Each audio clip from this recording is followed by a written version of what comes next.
Hal Clement, The Green World, written by Hal Clement and narrated by Philip Chenevert. The Green World by Hal Clement. This story was first published in Worlds of If Science Fiction, May 1963. Part 1. A zoo can be a rather depressing place, or it can be a lot of fun, or it can be so dull as to make the mind wander elsewhere in self-defense. In fairness to Emerald, Robin Lampert had to conclude that this one was not quite in the last group. He had been able to keep his attention on the exhibits. This was in a way surprising, for while a frontier town has a perfect right to construct and maintain a zoo if it wishes, one can hardly expect such a place to do a very good job. The present example was, it must be admitted, not too good. The exhibits were in fairly ordinary cages, barred for the larger creatures, glassed for the smaller ones. No particular attempt had been made to imitate natural surroundings.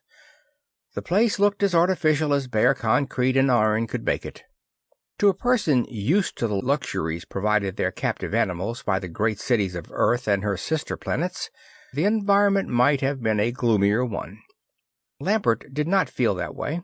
He had no particular standards of what a zoo should be, and he would probably have considered attempts at reproduction of natural habitat a distracting waste of time. He was not a biologist, and had only one reason for visiting the Emerald Zoo. The guide had insisted upon it. There was, of course, some justice in the demand. A man who was taking on the responsibility of caring for Lampert and his friends in the jungles of Veridis had a right to require that his charges know what they were facing. Lampert wanted to know himself, so he had read conscientiously every placard on every cage he had been able to find. These had not been particularly informative except in one or two cases. Most of the facts had been obvious from a look at the cage's inhabitants.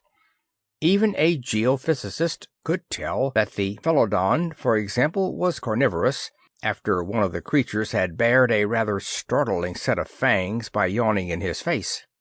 The placard had told little more, less, in fact, than McLaughlin had already said about the beasts. On the other hand, it had been distinctly informative to read that a small, salamander-like thing in one of the glass-fronted cages was as poisonous as the most poisonous of terrestrial snakes. There had been nothing in its appearance to betray the fact. Sample complete. Ready to continue?